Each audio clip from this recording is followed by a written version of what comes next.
Well, it's time for episode 259 of the 3 Point Podcast, presented by Memorial Healthcare Wellness Center and Skymint Cannabis. March Madness continues. Number one seed Purdue goes down to number 16 FDU, and MSU into another Sweet 16, which really makes Matt and Jared happy. Any comments, fellas, before we really I'll dig save it. into it? I'll save it for later. We're brought to you by Memorial Healthcare Wellness Center. As I've mentioned before, over 1,000 members already. They have a new plan, a new current members only right at the moment, free stretching classes, and another big open house coming up at the end of April. Drop on in on many of the fitness classes. Check out the therapy pool, relax in the sauna or the steam rooms. You can learn more by going online at memorialhealthcare.org. Also, we're brought to you by Skymint Cannabis, farm to stash, grown right here in Michigan, over 15 locations in the state. Check out the new Skymint Reserve. If you're over 21, go online at skymint.com. Check out all the great deals there. Gift cards are available. Big discounts right now off of flour at that Corona store. Use the coupon code 3.20 for 20% off Skymint products. Our other great local partners include AZEE Printing Solutions, Capital Sports Fieldhouse, Crow Real Estate and Auction, Nelson House Funeral Homes, Rivals Taphouse and Grille, and Success Group Mortgage and Servicing. Well, let's play a little catch-up, boys. It's always good to catch up with you guys. What's been going on? Just keeping up with March Madness, I think right now, probably all of us. There's a lot going on, but I got to be honest. I think I mentioned you. I don't know if I've mentioned on the pod, but so we're going to take a week off. We've got, spring break.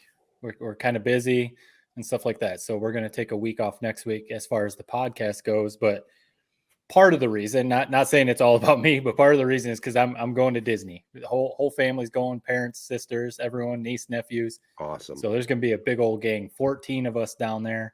I kind of took on the planning just because we've been to Disney a number of times. We're staying at one of the resorts. We're going to have a couple days of just being at the resort, to just chill, relax. And it's going to be a blast. It's like upper 80s, low 90s down there this time of year. The humidity hasn't quite rolled in, that Florida humidity. The planning role always sucks because there's no way to. I mean, Ted's always the planner. He usually tries to do some of the planning on a way that usually backfires.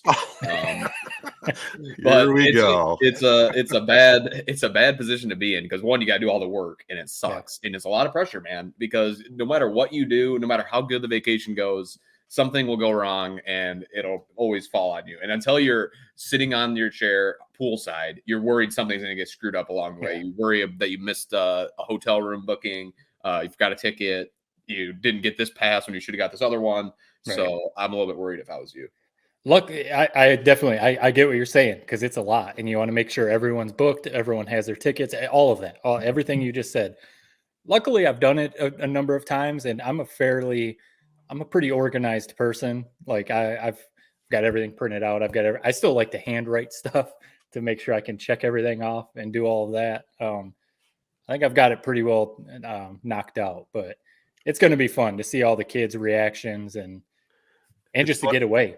It's funny you say you're fairly organized. Well, that you're very organized, and I can relate to that. A lot of people call me anal, especially when I go on vacation. Jared's right, even though I don't know what the hell he's talking about Nonaway. But when we go on vacation things with the family, especially if it's a big vacation, like something if we're going to California and we got to pack in a bunch of stuff, I like to lay out day by day outline bullet points in a 3-ring binder, got my MapQuest stuff in there. I go full bore, Matt, and I know you can appreciate that. Jared has no clue yet. Oh yeah. Yeah, you have to. I mean, yes, I think we've talked about it before with vacations. It's fun to wing it, just be like, we're going here. Let's just do whatever the heck we want to do. Not that I get anxiety, but situations like that, I'm like, no, I want to know our hotel. I want to know what I want. I don't want to be the one on the road. Hey, hop on hotels.com and try and find a hotel. No, I want to know where we're going to stay. I'm going to call and I'm going to say, hey, we're going to be a little late.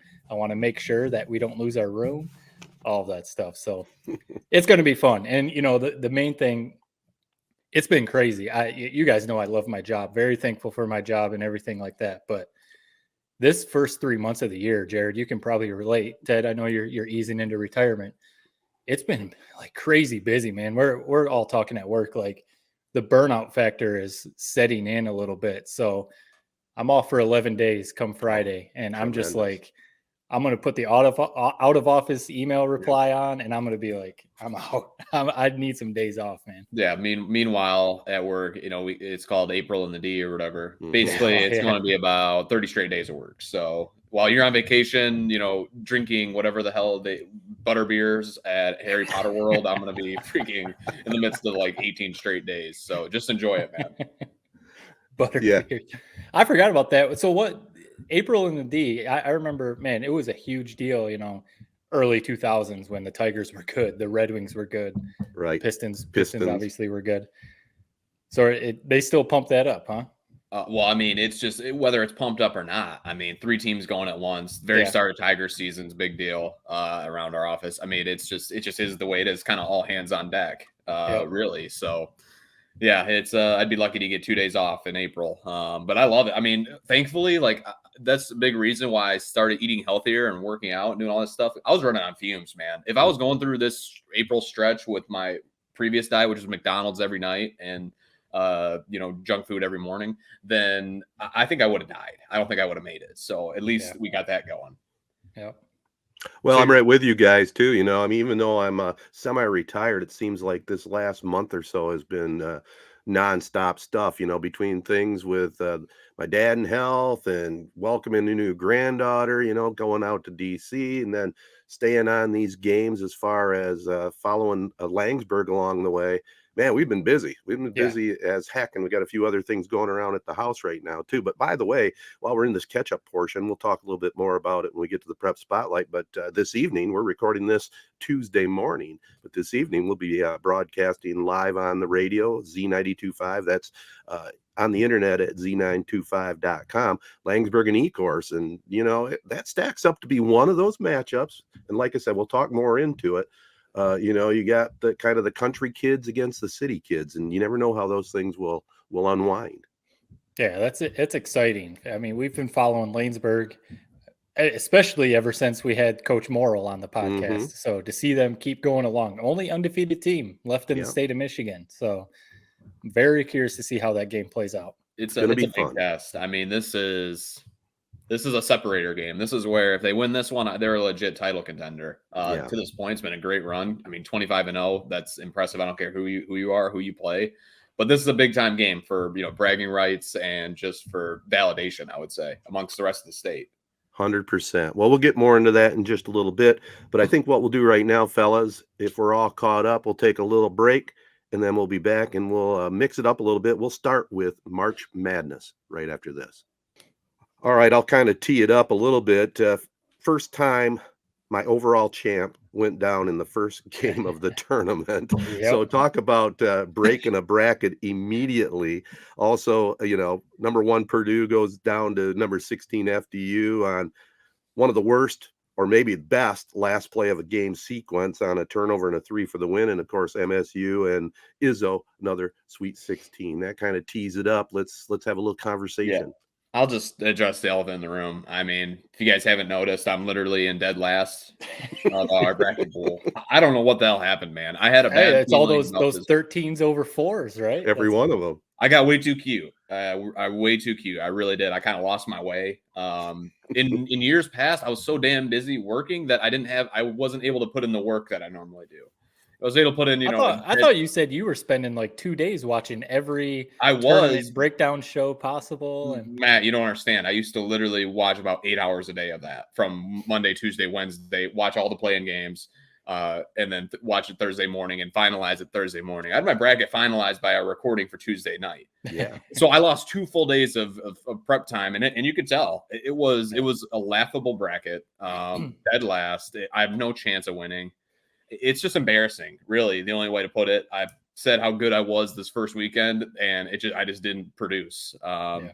So it's really depressing. It's the first time I could say that through the first weekend, I have no chance. And it's been a little bit weird watching it. Like I usually will, have the highlighter and be marking my bracket, what's right, what's wrong. I didn't even take the time to do that this year. It was over as soon as not over as quickly as Ted's was, but it was over as soon as the games got underway. But nevertheless, it's been a great year. I mean, we say it every year, obviously, but it really was a great first weekend. And people say it's the first weekend's great every year. It really isn't. There's some years it really isn't. It really is not. I remember the Chicago Loyola upset over Miami was like the best upset a few years ago when they made their Final Four run, and Michigan did as well. So it was awesome. I mean, upsets like crazy. The transfer portal, the COVID extra years, everything is just a perfect blend where every single one of these underdogs is a live dog and they all have a chance. And it's what has made this tournament so incredible the last 3 years. And if people bitch about the transfer portal and the COVID years and NIL money and all that, at least that this is one positive from all that is we get awesome tournament every year, it seems like. Matt, I'll let you jump in here in a second, but I was like Jared. I think I got a little too cute with my Final Four. I didn't want to go chalk. So I thought, well, okay, it's legit. Maybe think about a number 4, a number 5, a number 3, and a number 1. Well, my thinking didn't pay off at all. And, Tony Bennett, man, he has a national championship under his belt, but 3 other years, not so good. And like Jared said, what a great start to the tournament. I don't know. I think we've talked about this before, at the end of Thursday and Friday evening, when it got to be about 10:30, man, I was basketball zoned out, man. It wore me down. But I stuck with it. It is as much as we all love it. It is a long day of watching hoops, especially if you're locked in the whole time. Yeah. I think I was definitely blinded by the ACC after working the tournament in Greensboro. I was all in on Virginia and Duke. Clearly, that did not pay off. The Duke one, I think I was fair in taking them to the Final Four. I actually had them winning it too, because they were playing so well, and then they won the ACC tournament. That upset was kind of crazy. The Virginia one, I mean, we've talked about it. Everyone's talked about it. Tony Bennett's one of the best coaches in the country for sure, but they play such a style of basketball, slow it down, grind it out, that if these teams out of nowhere can hang with them and like be around in the second half, they're right there ready to win the game because of the style that Virginia plays. Right. And that's exactly what happened. And, it's almost like you're playing with fire with that style. Either you're going to grind it out and you're going to wear teams down, or one of these crazy mid-majors is going to hang around and believe they can win. And it happens. So all the upsets, I mean, Jared, you tweeted out about FDU's coach, the presser that he had, excuse me, where he was talking about, he loves fishing and he got a little emotional talking about his family and stuff. And that's what the tournament always brings. You always get these crazy storylines that I had no idea who this coach was otherwise. Right. You always get these storylines with the tournament. Yeah, you always get the Tom Izzos or like Coach K or, Roy Williams when those guys were around. But you always get these ones that you would have otherwise never known about. And it's cool to like put a little spotlight on these smaller schools and these great coaches, because like I after you tweeted that out, I watched that clip and I started reading a little bit about him and the comments and stuff like that. And everyone around that program loves this guy, talks about how he is just a phenomenal coach and such a great mentor and all this stuff. And like, otherwise, without the tournament, we wouldn't have known about this guy. No. So it's cool for these smaller schools to get a little bit of a spotlight, Furman and, FDU and all the other ones, that Princeton in the Sweet 16. I mean, everyone knows Princeton, but, it's the tournament, it always delivers. Yeah, like you said, sometimes there's not as many upsets. There's always something, though. Yeah, I mean, Tobin Anderson, I'll be honest, I thought he was a jackass when that first video came out where he was basically calling out Purdue, said people wanted Purdue to watch that video. He made me look like a jackass. What the game plan? I mean, Purdue looked like they were just totally out of sorts. It reminded me of Marquette versus Michigan State, where it's just, what am I watching? They look absolutely terrible. They're playing horrible, but just a likable guy. I mean, what's the craziest part about that whole story is how they shouldn't have even been in the tournament. I mean, Maryland came from, I think, D2, won the conference tournament, and then they couldn't go because of a rule. It's crazy because you look at how big a win of like that is and how rare it is. I mean, their conference is now 1-31 in the tournament. That's their first win, 31 previous losses. So it's awesome. I have kind of a wide ranging comment. Do you guys believe that this weekend is the best weekend on the sports calendar? I really do. I feel like a lot, or even on the calendar in general. I'd even go as far to say that every year when this weekend comes and goes, it reminds me more and more of what it was like when I was a kid on like Christmas. It's such a long buildup, and then once it happens, it's maybe the biggest depression of the year for the next 3-4 days until this weekend rolls around again. I mean, it's awesome. I build my whole, year around it. The whole college basketball season, you're just getting through it, hoping that you get a great first weekend. And we did. Now that it's gone, it's like a piece of me has been taken from me. Now I have 365 days before it returns. Yeah, it's definitely, I mean, it obviously has to be up there. I always think as far as sports weekends, the divisional round or the wild card round in NFL football playoffs is always one of the best ones. Those games are usually almost always really good. So as far as sports weekends, that's always one that I think of. But you can't. There's not many other ones. Like there's not many other ones that would top the first weekend in March Madness. Even the second weekend is good. Part of why I always think it's good is, I mean, we watch a lot of college basketball. I'm not going to say I watch as much as I used to, or it's not like we're sitting here watching every single game, every minute. It's nothing like that by any means. But the first round, March Madness, you could watch no college basketball. You could be the most casual college basketball fan ever. You could maybe have your one team that you watch and nothing else. And this is like entertaining. You can sit down and watch these games, have no idea who these teams are, no idea who these players are, and be entertained. If you like basketball and you like the drama and all that kind of stuff, the March Madness can give you that. Sit there and watch the games and be entertained because it's fun. Yeah, I think you guys know how I stand. I mean, this is my deer hunting weekend. I mean, it's 4 days of nonstop hoops, has always been. I took vacation days in my working career just to have Thursday and Friday off to be able to be in front of that TV, starting at noon.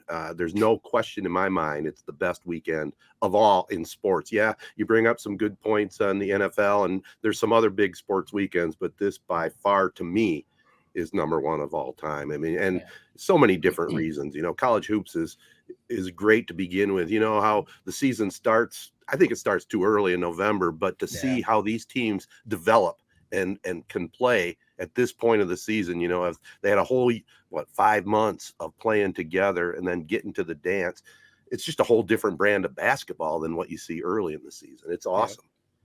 Yeah, Jared, you brought up the COVID year. And I know a lot of people I've seen talking about Drew Timme, the player for Gonzaga. Timmy time. It seems like he's been there forever. He would be eligible to come back for another year if he wants to. But what's crazy about it is Joey Hauser, player for Michigan State, is actually older than Drew Timme because he had a redshirt year. He transferred. He would be eligible for a COVID year, all that kind of stuff. So it is crazy that we're in this window right now. It's eventually obviously going to play itself out. But right now we're going to have these guys with red shirts, grad transfers, the COVID year. We're going to get some like 25-year-old kids playing in college basketball, college for a long football time. even. I mean, if you were a freshman in 2020, so we got until about 2026, 2027, somewhere around there until these COVID years are all gone. Yeah. Yeah, it's going to be crazy. But, well, speaking, we have to talk about Tom Izzo before we start moving on because I know it's Ted's guy. And I was going to tee it up. I'm just going to say one thing before you get into it, Matt. I mean, here he is again, Sweet 16, and the guy can coach. You may not like his antics, but he can coach. Yep. So my thoughts, I mean, clearly anyone who listens, Ted, Jared, I am not a big Tom Izzo fan. The main reason I'm not one of those haters who says like Tom Izzo's trash. Michigan State should fire him. All those ridiculous takes. He's clearly one of the best coaches, not just currently in college basketball, ever. He's one of the best coaches ever. Everything he's done for Michigan State, not just the basketball program, Michigan State athletics, is unmatched. He's one of the best coaches ever. My biggest issue is the people who, mostly, the fan base, who puts him up on this pedestal and acts like he's like immune to criticism. Because, I mean, Jared, last week you laid it out. There has been a lot of recent, I don't want to use the word like failures, but recent failures in the NCAA tournament by Michigan State. And so my biggest issue is the people who still act like he was like John Wooden, and he was like better than John Wooden, and all those kind of things, when it was like, no, criticism is fair because his program had been starting to get a little stale, maybe, and maybe the recruiting, he needed to maybe adjust his style of play, stuff like that. And it was never a question of if he can coach. That would be stupid to question if he can coach. It's clear he can coach. It was just like, why are you guys act like this guy has like never done anything wrong? Everyone talks about squeaky clean program, perfectly clean program. And it's like, if anyone thinks that any program in high major, Power 5 conferences are perfectly clean, even though I like Jim Harbaugh, I know that program is probably letting some stuff slide, or whether it's academics or whatever else. So it's stuff like that. Like Tom Izzo, we know there's been off the court stuff that has probably been covered up, and we don't need to get into all that. He's lost a lot in the NCAA tournament. He's made a ton of Sweet 16s and some Final Fours, but how many titles does he have? One. So if we're going to talk about and flex all these Sweet 16s and Final Fours, well, let's talk about like, okay, he's making all these. There's only one coach currently in college basketball who has multiple titles, and one of them's been vacated, but it's Rick Pitino. And so like, if we're going to put him up on these levels with a Roy Williams, with a Coach K, with a John Wooden, stuff like that, he's got to get that second one. Even Jay Wright had 2 titles, so he gets that second national title, then in my opinion, you can start putting him up there with the greats, the ultimate greats of all time. Right now, he's with a Jim Boeheim, he's with some of these other coaches who just have the 1 title. I mean, even Jim Calhoun had 3 titles, so I think it's fair to criticize his only national title is over 20 years ago. Here's that's where all. That's all. He's still a GOAT. Everyone realizes he's still one of the greats. I could tell that you kind of grew, like I kind of came into the world on the back half of Izzo's run. I can tell you lived through him spanking Michigan and the entire Big Ten for your entire life. We can sense that. Here's where I'm at with Izzo. Big time redemption game. I mean, we talked about it. Yeah. It was a must-win weekend, both games, and he got it done. You couldn't help but smile watching it. I mean, he was acting like he was a child. Like he had the fist like pump, baby. He was like me on Christmas morning. That's how he was acting. He was fist pumping. He had a great moment with Sissoko after he had a big offensive rebound. I mean, vintage Izzo team. Just Marquette looked like they were terrified to be there. Totally out hustled, out toughed. Everything that Izzo preaches, and because of his hard coaching, what brings out some of the best in his guys. I mean, what a fun game it was. Yeah. If you're a Marquette fan, I would be hiding under a rock until next March. What the hell was that? They had a stretch where they had 7 of 8 turnovers in that second half. I mean, their best player, Big East Player of the Year, Big East Tournament Player of the Year, Tyler Kolek was unplayable. Literally reminded me of like Foster Loyer out there, where it just looked like the game was moving like twice as fast as he was. And he was just totally out of his mind. Did not belong on the court is what it looked like. But as for Izzo, here's where I'm at with his kind of career when you look back on it. He's made Michigan State into almost a blue blood program, which I think we all agree. I think once Izzo is gone, I think Michigan State is going right back to, middle tier Big Ten team. Michigan probably takes over them in basketball. I mean, who knows when he retires? Probably another 10 years. But I just think what he's done at Michigan State. I mean, all the Sweet 16s, the Final Fours, obviously, it's incredible. I mean, let's see, 68 years old. He's reached his 15th Sweet 16, and he's won 16 March Madness games as a lower seed. I mean, he is Mr. March. You can't argue it. Yes, he's had a little bit of a downturn. All these big time coaches have that at one point in their career, it seems like, unless you're a Roy Williams, unless you're a Bill Self. I mean, Bill Self just got bounced this weekend. But I mean, look at John Calipari. I mean, he's in a worse slump than Izzo is. Yeah. So no, I love Izzo. I've always said that, I don't like some of his teams. I used to hate him a lot, but I never have hated him. And I just would say appreciate him while he's here. His hard coaching style. I mean, it's a thing that's dying off. It's like how Ted was coached when he was a kid. Right. And really not many guys like him left. So I'm here to appreciate it while he's still rolling. Well said, Jared. And, I can't agree more with your breakdown there. And the thing I want to argue back. Of course, he agrees with Jared, not mine.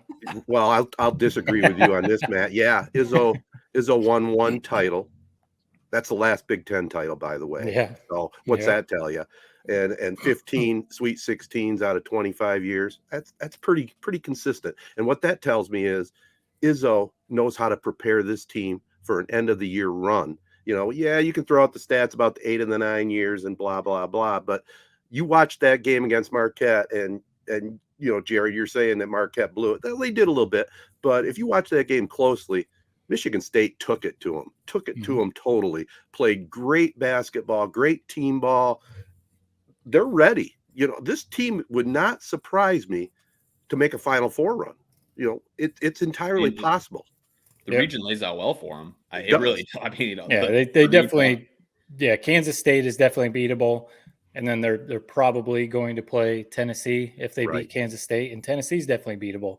Yep. So I wouldn't be surprised if they make another Final Four run. And it's similar to like talking about Tony Bennett, how as good of a coach as he is, as good of a program as he has, how his style allows teams to like stay around. It's kind of like what you're talking about, Ted. Izzo, this team was basically a 500 team in the Big Ten, but they're built for the NCAA tournament because they play tough. They're always going to, like Jared, you said, they out tough teams. Rebound. They're always going to rebound. Even if they don't have a Cassius Winston this year, they always have good guard play.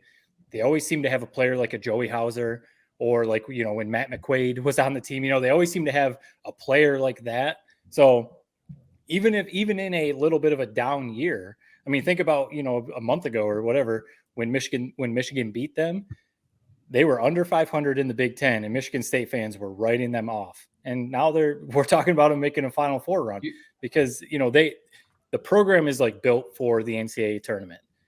They just play that style of ball. They always seem to come up big. And I think, it's a credit to the coaching. I think the players, even if the team's a little down, I think they go into the NCAA tournament seeing Tom Izzo on the sidelines, and they're like, this guy's going to have us prepared. Because to like Jared's point, kind of what you're saying, to me, it looked like even though Shaka Smart is a very good coach, it looked like Marquette just wasn't ready for the moment. Well, the funniest thing of that game was how they did like breathing exercises with like 3 minutes left in their huddle, and then they that's when you know that they were freaking terrified. Right? They wanted nothing to do with that game. In that moment, they crumbled as soon as the pressure got a little hot. One thing that's kind of funny to me about Michigan State and Izzo, and this is kind of satirical, but also it's kind of true. It's funny to me how I remember growing up, it was Final Fours. We're a Final Four program. They were making it to Final Four every 4 years. They had to run with all those players. If you played for Izzo, you made a Final Four. Yeah. Now they're like popping bottles of champagne for a Sweet 16 appearance. Obviously they could easily make a Final Four from their region and how well they're playing, but I feel like that is more indicative of where this program is at now compared to the glory days than anything. Just look at the reaction to this win this weekend. It was like they won the Super Bowl, and it's a big win. To even make the tournament is a big accomplishment. 25 straight years, really only one. Maybe he had the one playing year. Other than that, they've made it easily pretty much every single year. And the Sweet 16 is nothing to scoff at, but just when you compare it to what it was in the early 2010s and throughout the whole 2000s, they wouldn't have gave a shit about a Sweet 16. It was expected, and it was a Final Four or bust mentality every year. So it's just kind of funny comparing the two. Izzo's still a great coach, but that run he had, it will never be duplicated. Is any of that the way that college basketball is nowadays with the one and dones and the nil and the transfer portal? That's got to play some sort of factor into that, doesn't it? I think so. Izzo seems to be. He doesn't have very many one and dones. Like even when Miles Bridges was around for a couple of years. Jaron Jackson, I guess, was a one and done, but he doesn't. I don't know if it's a recruit. I don't know if he doesn't recruit one and dones, but he seems to get guys to stick around in his program. Joey Hauser transferred in. He's going to play there for 9 years, So, but I think that's something that's what we're seeing in March Madness. You can easily get a couple guys in the portal and be a tournament contender. That's what's really changed the game, I think. Well, I think it hurts Izzo more than other coaches. It definitely has hurt Calipari. We've seen once everyone caught on to the whole one and done thing, the whole thing that kept him rolling is everybody does it now. Once Duke started doing it, he kind of lost his fastball. But I was reading a stat. I wish I had it in front of me, but it was I think Michigan State's only had 4 lottery picks throughout Izzo's entire career, whereas a guy like Calipari's had 20 some. Roy Williams had 15. Coach K's had 20. And he has just as much success as those guys with like 4 times as little talent. So it's great. He's always built his program around being able to have guys for 4 years. So maybe he's figuring something out. I know they have a number 3 recruiting class next year.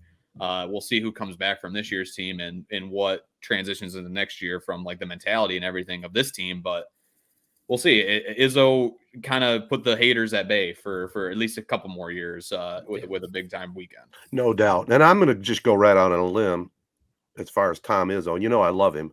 I think on the Mount Rushmore of college basketball coaches, you got Coach K, you got John Wooden, and I put Izzo on that top 4 all time. Who's the 4th? I don't know. What do you guys think? I definitely think Roy Williams should be up there. He's got Bill Self. Adolph Rupp got a long runway too. Yeah. I'm surprised you don't have Adolph Rupp up there.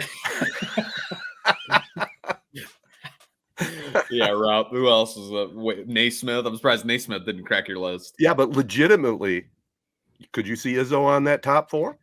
Like I said, I honestly, yes. I think it's obviously Coach K, John Wooden, in my opinion, Roy Williams also are like the 3. And then there's like the bunch of guys that are like right there. I think Jay Wright should be. He maybe didn't do it as long. Dean Smith, yeah. Jim Boeheim should be, even though I think he's a little overrated. But, you know, he was very good for a long time. Oh, yeah. So Boeheim should be up there. You know, Bill Self is starting to get up there. Jim Calhoun has 3 national titles, you know. So I think if Izzo gets that second title, you got to put him up there. I think it's a fair criticism to say he's got all these Sweet 16s, all these Final Fours, but he's only got the 1 title. Right. You know, I think that's a fair criticism because Coach K, he not only won 5 national titles, he also, I think he lost in 4. He was in the national title games 9 times. Yeah, like, that's impressive. well, that's why he's a lock. He's a lock. Right. Well, I don't think Izzo. No, I don't. I mean, no. You're picking with your heart, Ted. He's not a top 4 all time. Top 10, 100%. Top 8, probably. But I mean, Dean Smith, Roy Williams, Dean Smith, right? John Wooden. Even Larry Brown, maybe you could put up there. Yeah, I'm going with Izzo. I can pick whoever I want. You can. Well, then it's not. I mean, are you going off of facts or are you going off of just who you like? I'm going on eyesight and what I've watched for 27, 28 years. That's what I'm going by. Maybe it's with my heart a little bit. I have to admit that. But his numbers are right there other than the national championships. And he does at least have 1 under his belt. And he has the last one in the Big Ten. So what's he supposed to do? Win another one. Bob Knight. Would you put Bob Knight up there? Yeah, Bob I mean, Knight. he's nowhere near, man. He's an all-time coach, legendary coach. To even be in the discussion with these guys is a hell of an accomplishment. He is not top 4. He's not on a Mount Rushmore. All right. Well, we'll disagree. You could even make an argument for Billy Donovan. It was a very short time, but he's the last coach to win back-to-back titles. I misspoke earlier, Rick Pitino, but Bill Self has multiple national titles too. Mm-hmm. So he, like I said, he's inching his way up there. No, Tom Izzo is definitely there. Ted, you're starting to do what MSU fans do when you start to criticize. You offer a little criticism of Tom Izzo. They get their panties get in a bunch and they start to say, no way, Tom Izzo you cannot criticize him. He's the perfect human being. You could put him up there. He's a god at Michigan State. Yeah. You know? Well, if he had those same numbers at Michigan, Matt, you wouldn't be having this argument. I do know that. I would say if he hadn't won a national title in so long, I would start to be questioning, and the numbers that Jared laid out last week, not making Sweet 16s and however many years, I wouldn't be like fire him, you know, like some people are saying. No, that's ridiculous. Like I said, I mean, you can't fire a Tom Izzo, right? But like I said, I just think the criticism is fair. Okay, and that's fair. I mean, like we talked about that's why it was such a big weekend. It was a big time validation weekend that showed that he's still got it, that he can still do this. He just maybe hasn't had the talent that he's had in the past, or he's had bad luck, or he's had like the year canceled with COVID when you know how good that team was. Right. So it was just a good weekend if you're a State fan. And if you're a fan of Michigan basketball in general, I mean, I don't want Izzo to retire. I want him to stick around, man. I like beating him. It was a great weekend, and I truly believe what I've been saying about Izzo, and it's a good thing one of the 3 of us at least has Michigan State in the heart a little bit, or we wouldn't have any Michigan State listeners if we all 3 piled on. Hey, they can always call in. You know, That's true. That's true. we have Joey Jenka on sometimes to bring some MSU love.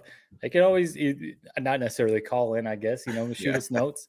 You know, give us some feedback and stuff because it's all good. It's all good. But you know, what is bad is this season for Michigan basketball. We got to slip into that a little bit. What a debacle this season. Jared might have been on something with Juwan Howard. I don't know. But all I know is why go to the NIT if you're not going to win it? I mean, why bother? And what a piece of crap performance they had in both their games, and that total collapse in the last game. Why did you even watch it, man? I didn't watch it, to be honest with you. I didn't watch the last game. I was busy and didn't watch it. But just reading about it, giving up a 9-point lead in the last minute, and again, some of their so-called star players, you know, sitting it out. I mean, why? Why bother? Ted does not like Jet Howard. I can tell Not that at all. Nope. Overrated. Big O. Overrated. I mean, I just put that, like, you know, so many college football players now opt out of bowl games. I figured it was more that. I think he's had ankle issues all year, so maybe it was why playing the NIT? I think this team, kind of like what we're talking about with Izzo, Michigan State teams always seem to have leaders, toughness, guys that they can go to in crunch time, like Tyson Walker this year, even Hogard this year. You know, they've obviously had the list of players in the past. Right. This team for Michigan doesn't have that. I mean, maybe Kobe Buffkin was developing into that, and then obviously he didn't play against Vanderbilt. So we saw the collapse. I think Hunter Dickinson tries to be that, but sometimes like the offense just goes away from giving him the ball. And I don't know if that's the system or what, but, you know, I think he's a guy that tries to be that leader. But, you know, when you have a Jet Howard or when Kobe Buffkin's out there getting their shots, he can only do so much. That's the biggest thing to me with this Michigan team. They lacked a true leader, that toughness. They didn't seem, you know, we remember some of those Michigan teams like with Isaiah Livers or the past, obviously with Trey Burke and all those guys. They seemed like so together. Like they were playing for each other. Like, I don't want to say like legit friends, but, you know, like literally playing together. This team didn't really seem to have that. Even the Michigan team from a couple of years ago with Juwan, you know, that made a little bit of a tournament run with Franz Wagner and all those guys. They seem to really be playing together. This team, I don't know. I mean, they had some fun, I think. They like seeing Hunter Dickinson throw some dunks down or whatever. But otherwise, it just seemed like a bunch of guys out there playing ball. Yeah. And we see the results, you know. Whereas this Michigan State team, you could maybe make an argument that Michigan's team this year, talent-wise, was more talented than the Michigan State team. And look what's happening. You know, Michigan State's maybe about to make a run to the Final Four, and Michigan couldn't even get out of the second round of the NIT. So, you know, I'm not going as far yet as saying it's 100% a coaching thing, but, you know, clearly Izzo has his program established, and Juwan in Michigan, he's still working on getting his program established. We'll see. I think next year is a big year for Michigan. Yeah. A big year as far as like they need to do something. Yeah, I've already made my thoughts known on this team. I can't believe. I hope that my brain forgets those like 3 or 4 games I watched of them this year, because my God, it'd probably be scorned into my memory forever. It was so bad. Nothing about this team was fun. Nothing about this team was rootable.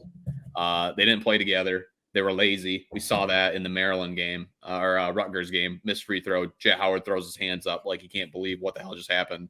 Guy gets the rebound, lays it right back up and in. I mean, that's a season in. And if that's the only clip you saw of this year, you know everything you need to know about this team, about how they're coached, and about their culture. So just put that one on repeat, and you know everything you need to know about what this season was. I think that word right there, sorry, Ted, I think that word right there is a big thing, culture. I mean, you can take shots at Michigan State or Izzo because of his hard coaching style, and I know I have in the past, but the culture is established with Michigan State. You're not, if you're going to half-ass play, you're not going to play for Michigan State. Ted, you're not a Jet Howard fan? Jet Howard would not be playing for Tom Izzo. No, that would have been an all-time Izzo blow-up if he saw that play. Right. Yeah. I've never seen something like that at Michigan State ever. I know. What the hell was that? And it was like nothing happened. Just, all right, let's go on offense. Right. You're not coming out of the game, Jet. It was, I don't know. I really worry about Juwan. Well, I think that's where Juwan has to learn. I don't know if that's the right word, but we talked about, is he coaching his son differently? Maybe a little bit, but he was getting some of these kind of blue chip, maybe some blue chip recruits in. So maybe he's got to learn, like you can't coach these guys differently or something like that, which Tom Izzo, he doesn't care if you're Matt McQuaid or, if you're Jaren Jackson Jr. He benched Jaren Jackson in the tournament. Now, obviously he's caught a lot of criticism for that whole playing Ben Carter over Jaren Jackson. Jaren Jackson's he's an NBA All-Star, and Tom Izzo didn't care. He's going to play Ben Carter because he thought Ben Carter was better for that game. Obviously didn't work out, right. But so maybe that's what what I'm trying to say. Maybe that's what Juwan has to figure out, however you want to say it.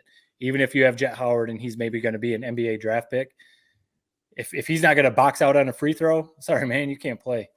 Yeah. The other thing that's a little underrated, maybe not underrated, but I want to point out that Coach Izzo compared to Howard or any of these others, Izzo, late in the game, he's not going to choke under pressure. He's going to call a timeout when he needs to. And coming out of that timeout, they're going to have diagrammed a successful play. Whether it is successful or not, at least the play that he draws up is big time. And when you saw Michigan try to close out games, it was painful. It was painful to watch what they came up with. I mean, that's got to change. I really wonder if it's, Juwan caught a lot of criticism for the plays he was drawing up. I'd be curious to know, I wish we could get the answer, Are the players running the plays that are being drawn up, or did you have guys just freelancing? Like I said, I think Michigan State is just so well established. They have a Cassius Winston. They have Tyson Howard this year, Hogard. They run the system. I wonder if Michigan just doesn't have that. Did they not have a leader running the plays correctly, or is it Juwan not drawing up good plays? I'd be curious, I'm trying to stay. I'm still a fan of Juwan. I still think he's a good coach. So I'm trying to keep it positive here, but that's what I mean. I think next year's big, depending on who comes back. If all these guys leave, Bufkin leaves, Hunter leaves, Jet Howard leaves, who knows? But if Kobe Bufkin comes back, if Dickinson comes back for another year, then you have no excuses next season. It's just, here's the thing. I can deal with winning and losses. I can't deal with how they freaking played, man. It was embarrassing, and it made you want to claw your eyes out. That was the biggest. If you lose games like Michigan State, like you said, culture, yeah, they're going to lose some games because they can't make shots, but they're not going to lose because of effort. And that's what this team did time and time again this year. Even in a do or die situation against Rutgers, the effort was terrible. Yeah. And it just can't overlook it. I hate it. I cannot support a program like that. So we'll see. Hopefully they don't have that next year, but that's all I saw this year. Yeah. Well, next year's going to be a telling season for Juwan and the Michigan Wolverines for sure. We were so lucky to have John Beilein there for the time period that he was. I mean, you can't really compare the two, but Beilein just ran a great program, was a great coach, and you never had any questions about whether they were going to play team ball, and that's the difference. Yeah. Such a fun how they played. They could score on anyone. Right. They shared the ball. They had pro players left and right. Defense. It's just defense. They were together. Yeah, it's so different than that. And we were spoiled, obviously. Yep. And we knew that at the time. I mean, we were all depressed when he was leaving, kind of out of the blue. But it is what it is. Now we just got to pick up the pieces. And it looked like Juwan was good at first, and now I'm questioning it. Yeah. Time will tell. Time will tell. Well, we got Sweet 16 weekend coming up. Matt, when are you hitting the road? You going to be able to watch some games, or are you going to be missing out in Disney? Should be up to. We're leaving Friday, so okay. I mean, we'll be at the hotel. I'm definitely going to miss some. That's for sure. Right. Yeah, I'll definitely have some on. I'll be checking my brackets, even though I'm last place in every pool. It's funny. I joined up one of my coworkers started just a little pool. I think there's like 15 of us in it. He wanted to get a few people in a bracket, so I joined that one. I'm dead last.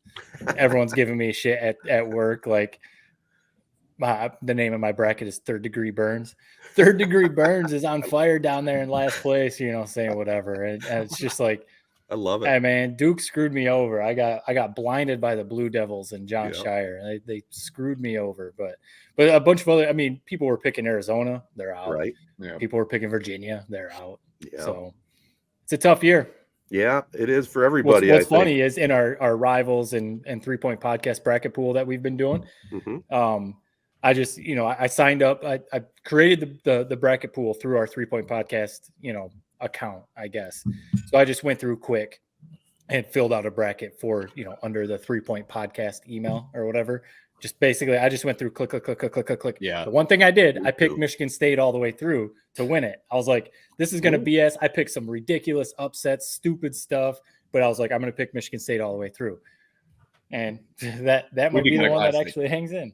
Now, wait a minute. Now, Jared, you were on my butt for having different brackets, and here's Matt talking about having different brackets. No. Well, he was saying he was just filling it out for the 3-point pod because he didn't want to basically submit his own bracket. Is what he said. I did submit my own, like under my email address, my account. I see what you're saying. Okay. Yeah, under the 3-point podcast, like the account. I just went click, basically to have another bracket in there. 3-point. Didn't mean. And what you were doing it's not even comparable to what anybody else does. You were doing it as like a money making scheme. It was totally out of the character of March Madness. What you were doing. Oh, let me ask you this, young man. Now, worldwide people that do brackets, that play multiple brackets. What do you think the percentage is that people do have different brackets with different winners? What do you think? It's just me as a money grubbing guy, or do you think other people are right with me and don't just lock in on one bracket on multiples? No, I'm sure there is, but it's like, what is even the point of filling it? You're not going to win the ESPN, the point is to win. Bracket. It's to win stupid. Money. Just fill out one, then you know who you're rooting for every game. Yeah. It's like when you're in multiple fantasy football leagues. It's like you're rooting for one guy, then you're playing him in this other league. It's like it ruins the fun. You don't know. There's no one to root for. Well, I think, like I said, I'm on board with the single bracket. I'm just curious, worldwide, how many people do the multiples? I bet there's a whole heck of a lot. Yeah. If it's a rooting interest thing, I think having the one bracket is the easiest because then you're not all over the place. But if you're trying to win money, and that is your sole focus, then you're going to fill out 27 brackets. But well, part of you has got to go, I'm shelling out money. I would like to win some back, But it's like, what? Listen, the reason these bracket pools are awesome, man, is you got your work pools, you got your one with your buddies, you got obviously our 3-point pod. It's just fun to be in something like that with everybody. It is. It's like being in a fantasy league with everybody. So I just think it ruins it when you're submitting a different bracket in all these different pools. That's fair. I don't necessarily disagree with that, Jared. I'll give you that one. This is the 3-point podcast. We're gonna have a little longer one, I think, than normal because we are taking a spring break coming up. But what do you guys think? I know we haven't talked about it in the past too much, but this World Baseball Championship thing, the WBC, it's amazing, and I haven't watched a single inning yet. I've flipped it on back and forth. I definitely, I'm not going to say I've watched a whole game. I'll flip it on for an inning or two. Right. And then whether it's March Madness or just other stuff, then I turn it back to, whatever else I'm watching, or if I've been busy, obviously. But I think we've said it before. We've tweeted it out, whatever. It is a fantastic event. Mm-hmm. It is such a good event. It is so cool to see the country pride, these teams like Puerto Rico, Venezuela, Japan, all these other countries, these players play with such pride. Even the U.S. team, team is out there trying to win for the U.S. It's similar to the Olympics in that sense. It is you can't say anything about the actual event. The production is great. Fox is always on the ball with, their baseball coverage. Everything about it is so great. The championship game is tonight, Tuesday night, U.S. versus Japan, 7:00 on FS1. I honestly, I'm going to watch it. It's just such a bad time of the year. It's just like, Jared, you were laying out best weekend of the year is, March Madness. No one cares about baseball right now. I mean, really in general, not many people care about baseball in general, but especially right now. It's, we got people are still talking about the NFL draft. NBA playoffs are coming up, even if you're not a big NBA fan, but that is a big deal. And it's March Madness. It's such a bad time of the year. And it's a shame because this would be similar to the Olympics. It would be similar to March Madness, where if you are a very casual baseball fan, if you didn't care about baseball at all, and they figured out, I don't know if it's a mid-season thing. I don't know if that's the right way to do it. Figured out a time that people, maybe it is mid-season because there's not much else going on. It's got to be. People would lock in. You'd want to watch the U.S. If you're from Puerto Rico and you're not a very big baseball fan, but that they're making a run to the championship, you're going to watch. It's similar to the Olympics. So I say all that to say the WBC is a very cool event. It's a bad time of the year. I'd be honest. I don't know if I ever really even knew this was a thing until this year. It's been a hot topic of debate. What this debate or what this whole tournament is about. Is it cool? Do the players love it? Players seem to love it. One thing I would say that's kind of contradictory about the USA, I know Trey Turner, who hit the walk-off, basically said something along the lines of, this is the best atmosphere I ever played in, bigger than a World Series.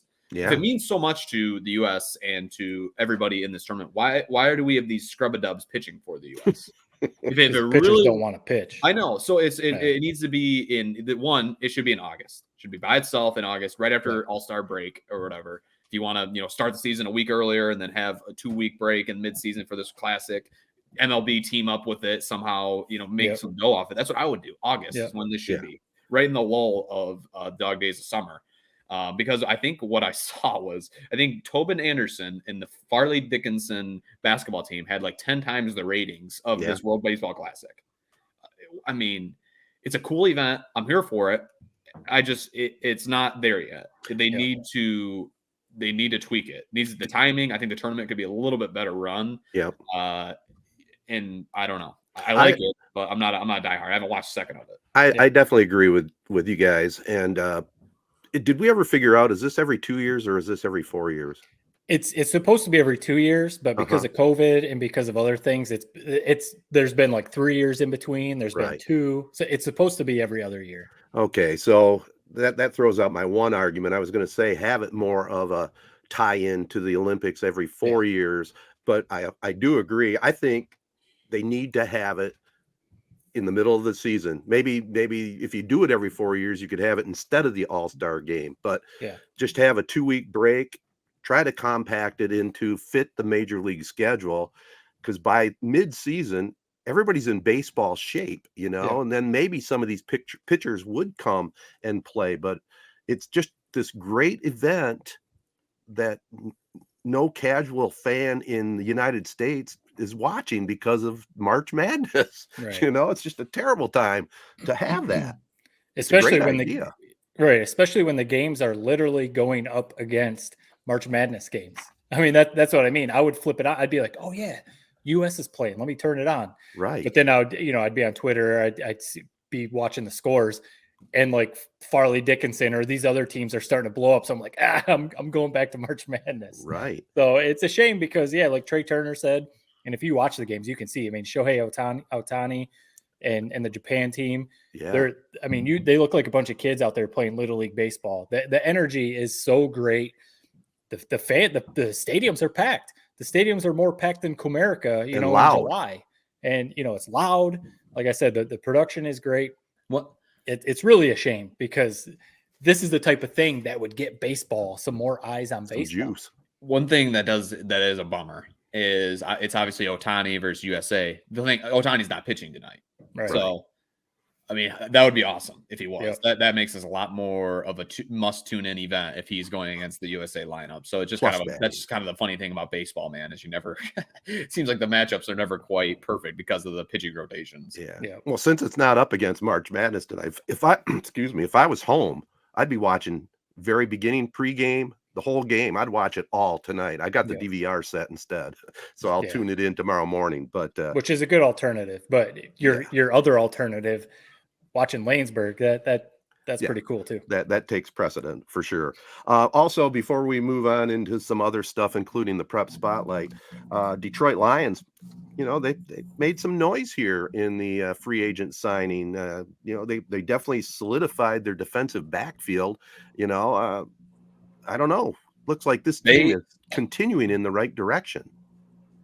They finally have figured it out, man. The SOL Lion guy, I think it's gone.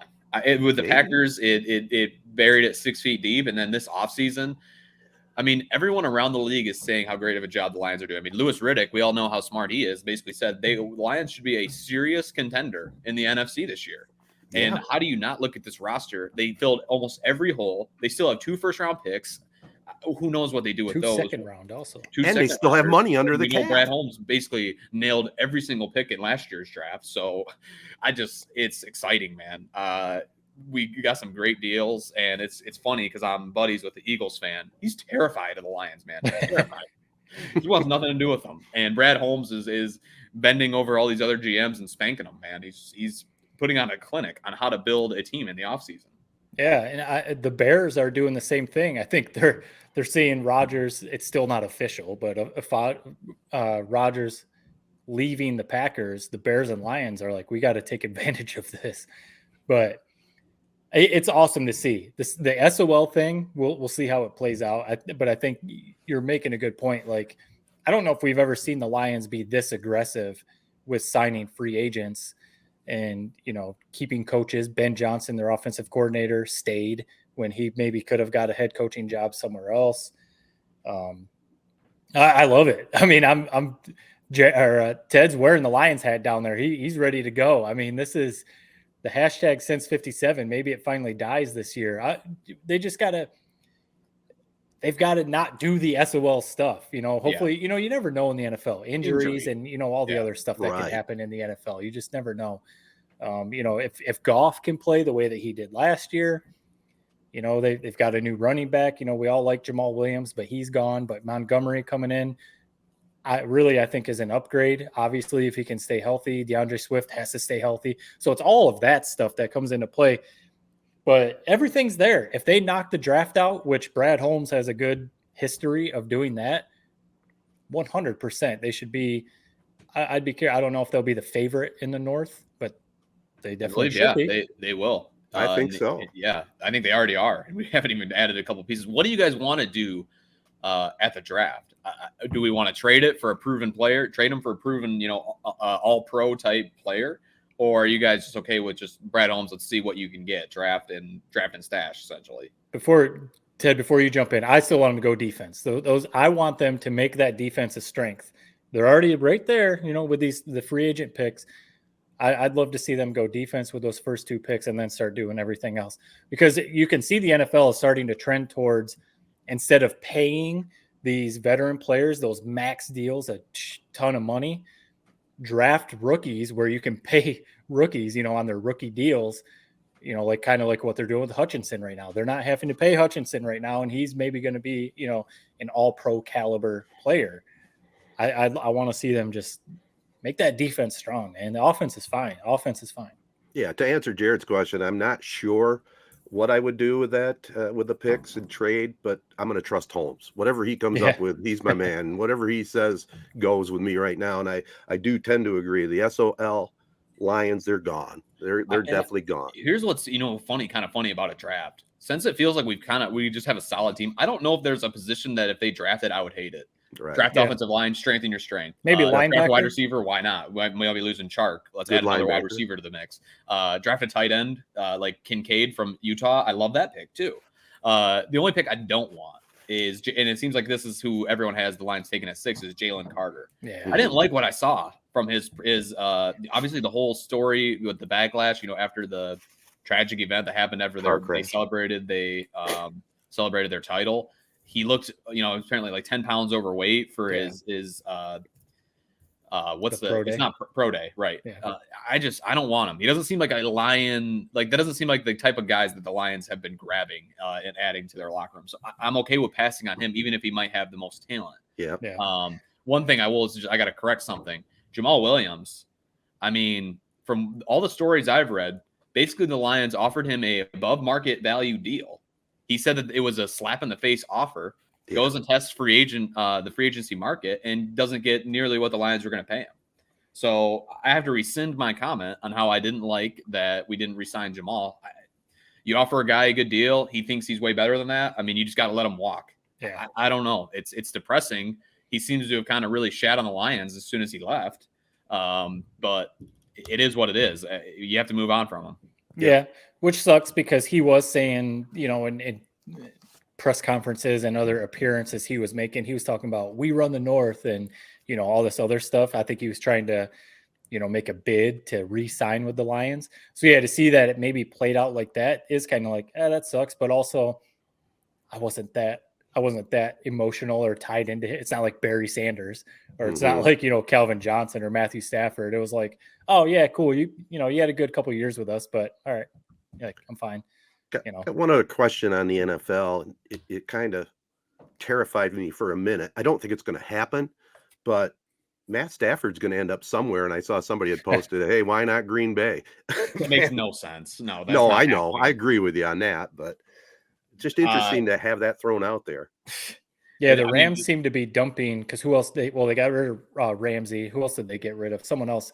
They seem to be clearing cap space, which obviously Stafford makes a ton of money. They're entering a rebuild, essentially. Right. They are. I think, Aaron Donald's probably a year or two away from retirement. I mean, Cooper Kupp is obviously a stud. Matthew Stafford, who knows what type of quarterback he'll be this year. Yeah, if I was the Rams, I'd deal him. Get your Super Bowl out of him, and then I'd deal him. And honestly, if Stafford might retire if he gets dealt, he might not want to go to somewhere else. Yeah, I'll be curious to see how that plays out because he's coming off kind of an off year. He was hurt all year basically, but he's still young enough that he can be a good quarterback in the NFL. Yeah, you saw a team like the Raiders. They signed Garoppolo.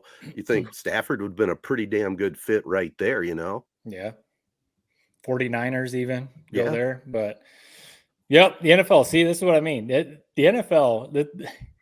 What are we, end of March? Yeah. The NFL draft is still a month away. We haven't had NFL football in over a month. And it's still like headlines after headlines after headlines. Yeah. Man, NFL is king. It's king. And if you can say baseball is America's pastime, but no, man, it's the NFL, at least here. I can't wait for draft day, obviously, and I can't wait for the schedule release. I think the Lions are going to have a lot of prime time. Like, listen to what you just said. You can't wait for the schedule release. Think about that. I mean, tell me. I mean, the Thanksgiving, you always go right to the Thanksgiving day. I think it's going to be a great matchup this year. Probably going to play the Chiefs in Germany. Oh, really? Is that for real? Yeah, probably. That's awesome. It's just, I think there's going to be a lot of primetime games and just tough, good, great matchups. I can't wait. Yeah, it's going to be fun. Can you imagine, like, Ted, you're the one to speak on this. I mean, Jared and I too, but if the Lions actually turn into a legitimate contender and not just a 1 year, one-off, 1 year we make a little bit of a run, like they actually do something where we're good for a good 4 or 5 years. We got a decent little run here. Can you imagine Lions fans? I don't know if they'll know what to do. I mean, like think about the 1 year that 1991 that they went to the NFC Championship. Yep. I mean, I was young for that. I kind of remember it, but you definitely remember it. But like stretch that over like a good 4 or 5 year, little bit of a run. It would be insane to see. Yeah, that's what they need. And again, it just hurts me. That 91 team was so close to making it to the Super Bowl talent-wise. I mean, they had pretty much everything going for them and just got drilled by Washington in the second round. Well, we'll see what the Lions can do, and it's going to be fun. No question about it. Well, let's move on from this to the prep spotlight right after this. All right, guys, as you know, we're recording Tuesday morning. We got a Division III quarterfinal tonight from Ypsilanti Lincoln High School. Jared, you were saying that was Imani Bates' school before he decided to wander around. But Laingsburg, big matchup tonight. They picked up a win in their regional championship over Michigan Center, 63-42. Xander Woodruff, the big Z-man, 30 points, his third 30-plus game in 4 playoff games. That's pretty impressive. His senior brother, Eli, chipped in 13. And the Wolfpack will take on E-Course tonight, which is led by a 3-star recruit, point guard Supreme, averaging 30 points, 11 rebounds. First name Malik, a last name, and I'm sure I'm going to butcher it, Olafioi, but he's a stud from everything I'm reading. 30 points, 11 rebounds a game, being recruited by Power 5 schools like Arizona State, Boston College, #1 seed University of Houston Cougars. They're going to have their hands full with E-Course. A team plays primarily a Detroit schedule with the different schools down there. It's going to be like they say in boxing, it's all about the matchup, and this is going to be an interesting matchup with the styles of play. Not just boxing. I mean, we've been talking about March Madness. That's all March Madness too. I mean, sometimes you run up against a team that has a player like like E-Course has, and maybe you just don't match up, or maybe he has an all-time night. I'll be very curious to see how it goes because Ted, you've been talking about it, and we've been following Laingsburg, especially very closely after we had Coach Morrill on the team. They play everything. Basically, I feel like, at least I haven't watched them with my own two eyes, but they play like a Tom Izzo team. They obviously have a couple very good stars, maybe they're leaders, but they play together. They play tough. They play very good defense. I know, Jared, you were talking about their last game. It wasn't looking that good at first, but then they adjusted their defense and then basically ran away with it. So they seem to be like that Tom Izzo type of team that plays together, and they have their couple stars that really, score and carry the load. So you go up against a superstar type player like what they're going to tonight, we'll see what they do. But they can definitely win. I mean, they're there. They have a good, like, if you were like, they're like a mid-major team and you look at how they play, I mean, it would be the exact type of team that can spring an upset. I mean, they shoot the 3 ball. 4 out of the 5 starters can all shoot the 3, so they can spread a team out. They don't turn it over. Honestly, I don't know if they had more than 3 or 4 turnovers against Michigan Center. And then they have a star player in Xander Woodruff, who, like you said, had 30 plus points. I mean, he can shoot it from anywhere on the floor. And he gets to the line, shoots a lot of free throws. I mean, they're a fun team to watch. They're going to have to zone tonight, I would say, for sure. I mean, they couldn't even really man up against Michigan Center, so hopefully they don't come out in man tonight. I would say they're just going to have to zone and kind of hope that E-Course can't shoot them out of it. And we'll see. Should be a fun game. By the way, credit to the young man here with that Valley Sports piece you did on Laingsburg. That turned out really nice, Jared. Yep.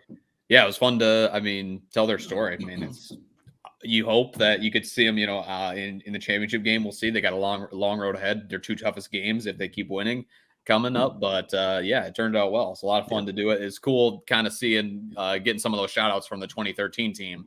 Because you think about when you're in high school, I mean, those guys are like heroes to those kids. So it was just really cool. For sure. Yeah. I was going to say that was a cool part of that feature. And that was really well done. I honestly, that was one of those. So this is like behind the scenes type stuff, but did you edit that, or what was your role in that feature? Help, set it up, help prep questions, and then edited it. It's definitely one of those. You probably could have done a 10, 12 minute, but you have to cut it down to 4.5. Gotta fit in a halftime. Yeah. Well, any of our listeners, kind of sucks sometimes with those. You get so much good content. Obviously you could go much, but they're like, it's TV, so you gotta shrink it down. Yeah, if any of our listeners want to check it out too, it's on our 3 Point Podcast site. We've downloaded that. So if you want to check it out, definitely do that before the big game tonight. I'm telling you right now, I don't know what's going to happen on the court, but I will say Laingsburg will travel well. That gym is going to be a lot of red and white tonight. Yep. It's been cool. I know I've mentioned it a few times that we've been talking about Laingsburg. I have a connection with my family, being in the community. And so my sister has kind of texted me a few times or like kept me updated. And on our Facebook page, we've been getting a ton of feedback and, people commenting on posts, like sharing Jared's Valley Sports feature and stuff. I think we gain traction with when we follow, the teams that are kind of near and dear to our hearts or whatever, like in our area. I think these communities like to see the interviews we do with the coaches. Ted, obviously you following and calling the games on the radio. I think players, I know I've said it, I would have liked to go back after games and listen to your call of games and stuff like that. So I think it's really cool, so hopefully with this traction we're picking up with the prep spotlight, more people see what we're doing. You talk attraction. I just wanted to throw this out real quick. We started this thing off, 3 years ago or so, and, just 3 yahoos from Shiawassee County original, but people, believe it or not, they'll say stuff to me just out of the blue. I'll be at Walmart or somewhere, and hey, I've enjoyed that last 3-Point podcast. I mean, 3-Point podcast. We have a name now, and I think it does grow from within. Right where we're headquartered here in the Shiawassee County area, where we're focused on, but it grows out, and it's amazing. I know people used to know me from the castle and all that, but now I'm hearing comments on 3-Point podcast, and that's really cool. Yep, it is. Especially, I love talk. I mean, now that I'm, distanced from the area, it makes me still feel like connected, because I still really enjoy the high school sports in the area. So this helps me, stay a little glued in. That's awesome.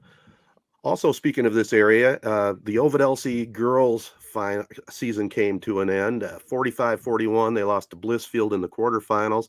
Marauders came up just short in their march to the Breslin.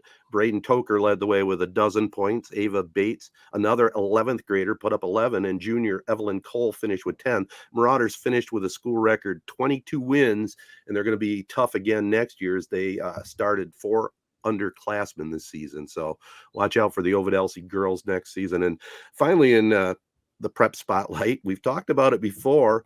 We're getting a little traction at our former schools. I'm starting to get emails now in reference to their esports team. Okay. Oh, right. And Jared challenged me on this. Now the Cavaliers esports team, they're in the Rocket League. They picked up a win over Essexville Garber, 21-1. Now listen to this whole thing. The Cavs now stand alone in first place in Division III.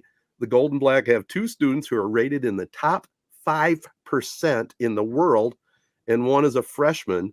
They take on second place and undefeated Lee High School tomorrow evening. That's March 22nd at 4:00. You can follow them on Twitch and search and follow Cavs_esports. So little they are esports playing wrap up for you. The game Rocket League is the game they're playing. Yeah. Do you know what that game is? Essentially, you control a little like remote control car and you boot around a soccer ball. Is the game. That's kind of cool. It's a fun game. It's actually pretty fun. I played a little bit, but it's funny to think that that's the game that they're competing in. That's cool. How cool would it be just to go show up to their little terminal area and do some play-by-play? I mean, you could hook right in. You could just do it right from your basement there, man. That's right. Twitch, man. Oh my goodness. On Twitch. That's all I need is to learn something else on the computer. I don't know. But good luck to the Cavaliers. It sounds like they're at the starting point of something cool. This esports, we've talked about it. It's going to do nothing but grow, and somewhere down the line, we'll get Craig Luff, their coach, and talk a little bit more in depth about the Cavalier esports team. But more and more schools are certainly going to get into that. And that's just cool. We talked about it, that more extracurricular activities in a high school, it's nothing but good. Yeah. Get more kids involved because, it's good to do that kind of stuff. And it's funny because you see, Jared, you definitely know, you probably know more than I do, but I just know from social media or whatever, people on Twitch or, some of these guys who have gotten famous essentially from playing video games and stuff. I mean, you get millions and millions of followers and you get sponsors and then you start making money. I mean, it's no joke. Yeah. I mean, the biggest guy of them all is a big time Lions fan, Ninja. Right. Oh, is that right? Yeah. All right. Well, that wraps up that portion, guys. Let's finish the podcast with a short Tedertainment Tonight right after this. All right, guys. I got like one thing. I just started watching last night. We've talked about guys before that, as a season ticket like Kevin Costner and some of the others. Bob Odenkirk, from Breaking Bad and Better Call Saul. He's got a new show. It just came out on AMC called Lucky Hank. He plays an English department chairman at a kind of a small college, and just what you would expect from Odenkirk, offbeat, interesting, creating controversy. The first episode was pretty well done. I'm looking forward to watching more and more as it goes throughout the season. But last night was the pilot. I enjoyed it. I'd probably give it the first show probably 2.8 out of the 3-point scale. But Odenkirk's solid. And that's does it air on AMC or is it like on demand where you can binge the whole show? No, it's AMC and it's week to week, one of those deals. So Yeah, I'm not sure if I'm going to get to that one. Just as your tie-in with Breaking Bad, I just never got to Breaking Bad, So like that doesn't make me be like, oh, I gotta watch it. I know Breaking Bad's like one of the best shows ever. I don't doubt that. But yes, it was. I was going to ask. So there's a show that it's been out now. I forget what season it's on right now, but a new season just dropped. It's like the 5th or 6th probably. And we've probably talked about it on Tedertainment Tonight, but the show is called You. Jared, Did you ever get into that? Yes, I watched the first 3 seasons. I watched the first episode of season 4, and I bailed on it. That's the new one, right? Yeah, are you making it through it? Well, we haven't started it. So all I was going to say is, yeah, we've watched it, the whole thing, and so when the new season came out, we were like, oh, cool, let's get to that. My wife is so like, even I am too, but my wife is so like, it's just the same thing over and over. It's one of those shows like it picked up so much steam early on, and now it's just continuing to go, but it's the same. It's almost like Yellowstone. It's almost like Yellowstone. How Jared, you started to say it got like a little ridiculous. That's how this show is starting to be. Like, how is this dude still alive? How is he not in jail? How is he not found out? Basically. We've watched the first few seasons though, so it's one of those like, do we stick it out? Let's see. Like, hopefully, let's see how this plays out. But we have not started it. I know a lot of people are. It's one of those that is like trending. People on social media always talk about it. But Ted, did you ever get into that show? It's on Netflix. Yeah, I think we watched. I'm gonna say maybe 6 episodes in season 1, and it just kind of filtered off from our interest. It was okay, but. There is only, and as much TV as I watch, there is only so much time. Right. That's like, it's I don't know what it was about 4, and usually the show takes a little bit to get going in a season, so maybe I gave up on it too quick, but it just didn't have me. It didn't grab me. And I have seen the first 3 seasons. Joe Goldberg is a classic character. I like him. The actor was from famously John Tucker Must Die. It was the first time I ever saw him, but no, it's just one of those things. I think it's just kind of it reached its peak, and now it's kind of like halfway down the hill on its way to the bottom. Yeah, cool. So we're not missing anything. No. I mean, give it a shot. I don't. Yeah, we probably will. England or something now. Yeah. So I don't know. One of these nights we'll probably be like, all right, let's give it a shot, and I'm sure we'll both fall asleep halfway through. 2 things. I'll report back on real quick before, over spring break is I still haven't watched Last of Us finale. I've been in the bunker for work and March Madness. So honestly, I don't even know if I'll be able to get to it this week, but it will be watched before our next podcast recording. And then Mandalorian, a show that I love. I mean, I'm a Star Wars guy. Pedro Pascal, he's in that one, even though you never even see his face. He's great in it. It's a great story. John Favreau directs it or produces it. I think produces it. It's a great show, and I know they just came out with a few episodes this year, so I'm looking forward to catching up on that too. Yeah. So you are into all those. So you're a Star Wars guy? Do you watch anything Star Wars? Everything Disney Plus puts out. Everything? No, everyone's been telling me I need to watch Andor. Apparently, that's a great show. I haven't. No, Mandalorian. I love the Mandalorian. It is. He's a badass man. I love guys who are. He's a bounty hunter, and he gets out of every situation. He's, a killing machine. It's just awesome. I love it. So he's an intergalactic bounty hunter. Is that what he is? How familiar are you? He's Jango Fett, man. It's basically what he is. Boba Fett from I'm not that familiar. They're basically like trained to like kill. He's like a superhero, but with a gun in his hand. Wow. Well, I might have to check it out. There's only a couple seasons right now, or am I way behind? Yeah. No, 2 seasons, and this is season 3. All right. I've heard people say, because I'm not a Star Wars guy either, but I've heard people say Mandalorian is a series that like you don't need to know anything about Star Wars to watch. Standalone. Yeah, it is. It is. That sounds like that could suck me in. I might check that out. Do you have Ted? Do you have every other streaming? Do you have Disney Plus? I do have Disney Plus. Yeah. In fact, I'm in the middle of the little Tedertainment tip. I'm about ready to cut the cable. Okay. It's just getting too expensive. I mean, it's just, I don't even want to say what I pay for my cable TV, but I'm trying to get the best service. I was thinking about, let me throw this out there to you guys. You guys are way on top of this more than me. I was thinking about maybe just getting a subscription to Hulu Plus, which has all the ESPNs, has the Big Ten Network. And then I was thinking about, okay, I'll add my streaming services like HBO Max. I'll pay separately for that. I'll add Bally Sports, which is a little pricier than I really wanted to pay, but gotta have that. What do you guys think about that? Do you guys have I don't know, cable, man. I or mean, are you streaming everything? How much do you pay on cable? We got to I ask you don't that. want to say. Let's just put it this way, including Wi-Fi, and I have, like I said, I have HBO Max, I have Showtime. I think I'm pushing. I don't know for sure because my wife's my accountant, but I think we're up to 230, 240 a month. Yeah, I mean, it's getting to the point, honestly, where before you do, because we don't have cable, we just stream everything. I would do the math and see what it ends up being. I did, and it was about $100 less. If I streamed all that I watch. If you do all of those services, you could end up paying almost that same amount, because if you're going to stream everything, you want to make sure that you've got the highest level internet that you can get. Yeah. Because you don't want to have some low tier internet where your streaming isn't working. So you're paying for internet. We do get our live TV through Hulu. I get a discount through work, but so you get Hulu Live where you get all your TV, everything that Hulu offers, and then if you do the bundle, you can get ESPN Plus and Disney Plus with that. You get a little bit of a discount. Right. You add on HBO.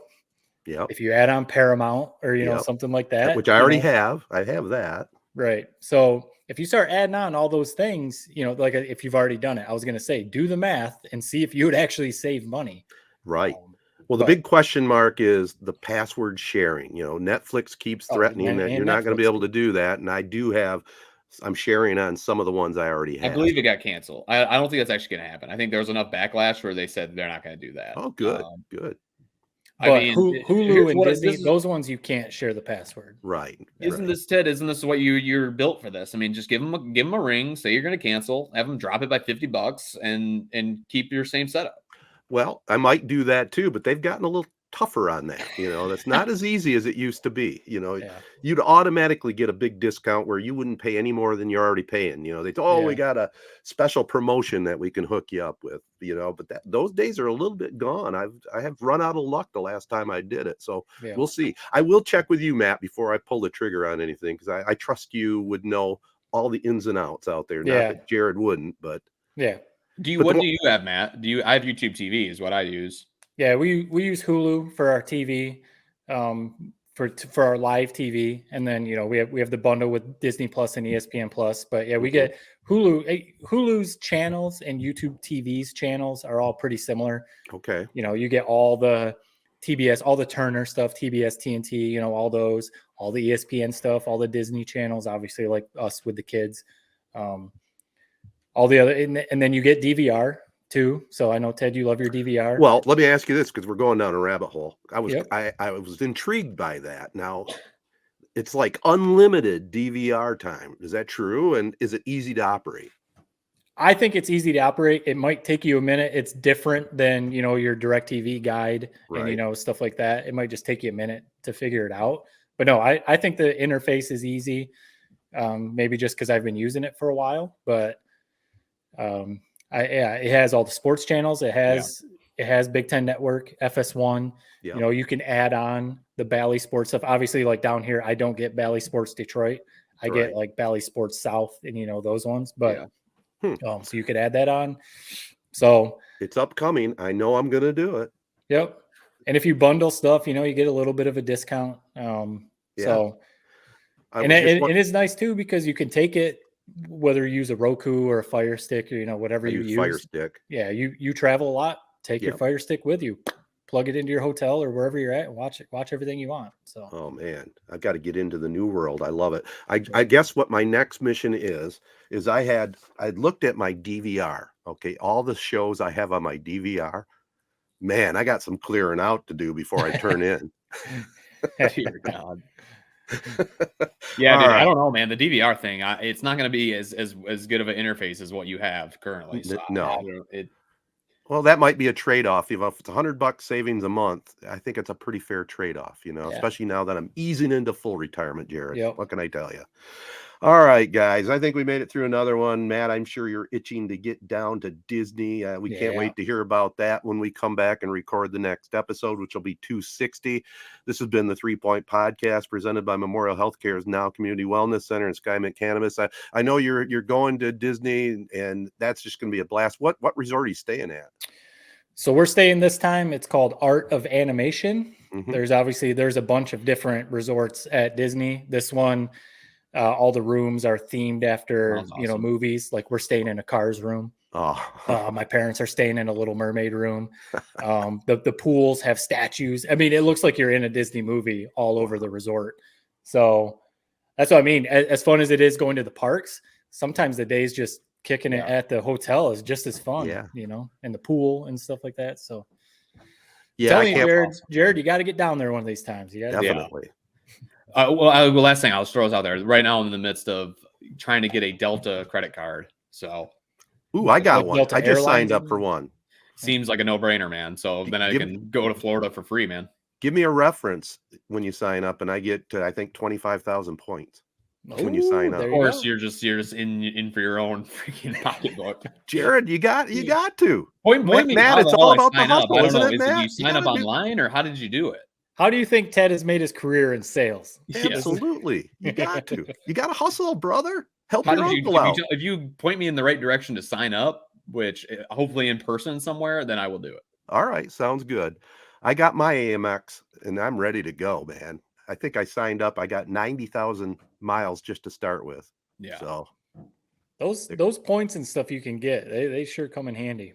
Absolutely. All right. Well, yeah. We'll wrap this thing up. Skymint Cannabis, one of our great sponsors. Over 15 locations in the state of Michigan. Check out their Skymint Reserve. If you're over 21, go online at skymint.com. Check out the latest deals. Sign up for the rewards program. Gift cards available. Check out the Corona store 3.20. Just tell them that's our code, and they'll give you 20% off Skymint products for all new customers. Also, we're definitely happy to be teamed up with Memorial Healthcare's Wellness Center. It's a whole lot more than a gym. New for current members, free stretching classes. They're hour-long stretching classes kind of based on yoga. I might be signing up for some of that.